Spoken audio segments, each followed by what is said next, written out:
ये पहले अपने नाम बता दीजिए। मेरा नाम मनप्रीत सिंह बग्गा है। बग्गा जी, आप कहाँ से साइकिल लेकर के आए हैं और कहाँ तक के यहाँ लखनऊ पहुँचे हैं, क्या करना चाहेंगे? प्राकृतिक चेतना यात्रा जो वाराणसी से लेकर लखनऊ तक 500 किलोमीटर लगभग जो गंगा से गोमती की यात्रा थी, इसमें प्राकृतिक संरक्षण के लिए यह यात्रा निकली है, जिसमें हमारे युवा साथी साथ में थे जो पीछे रह गए हैं। प्राकृतिक सुधा फाउंडेशन अवध विश्वविद्यालय के छात्र भी हमारे साथ थे। प्राकृतिक चेतना जल जीवन ज़मीन की रक्षा के लिए कोरोना के बाद एक स्थिति ऐसी आई है कि हमको पर्यावरण रक्षा के लिए, पर्यावरण सुरक्षा के लिए आगे बढ़ के निकल के एक क्रांति के रूप में, आंदोलन के रूप में आगे बढ़ना पड़ेगा और हर व्यक्ति को अपने अपने हिस्से का जल, अपने अपने हिस्से की ज़मीन, अपने अपने हिस्से की वायु को प्रदूषण होने से बचाना पड़ेगा।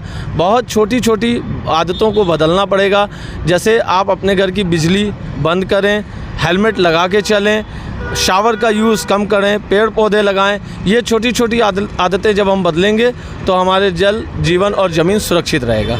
लगातार आप साइकिल चला रहे हैं, जहां देश के प्रधानमंत्री नरेंद्र मोदी ने भी कहा है एक पेड़ माँ के नाम, वही चीज़ लेके आप भी चल रहे हैं। जी बिल्कुल, बताता चलूं कि ये पर्यावरण के लिए बहुत आवश्यक है।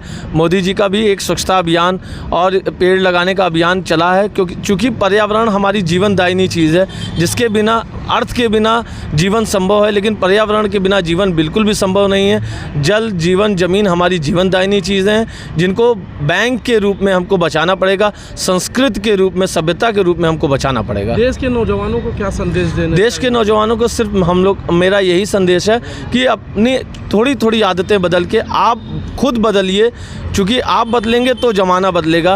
अपने आसपास की नदियों को, ज़मीनों को सुरक्षित रखें और कम से कम एक पेड़ अपने जीवन में ज़रूर लगाएं। वाराणसी, अम्बेडकर नगर, जौनपुर, अयोध्या, बाराबंकी, लखनऊ पहुँचे, इसके बाद आप कहाँ था? अभी ये यात्रा, ये एक चेतना यात्रा है, ये आंदोलन के रूप में पूरे भारत में चलेगा।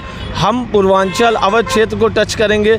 हमने 4 नदियों को टच किया है, जिसमें गंगा, गोमती, सरयू और तिलोतकी, ये तीनों धार्मिक नदियां हैं और जीवनदायिनी नदियां हैं, जिनको टच करके, जिनके घाटों पे हम लोगों ने नुक्कड़ नाटक करके एक संदेश दिया है, जिसमें हमारे साथ प्राकृतिक सुधा फाउंडेशन अवध विश्वविद्यालय के छात्र भी जुड़े हुए थे। ठीक है।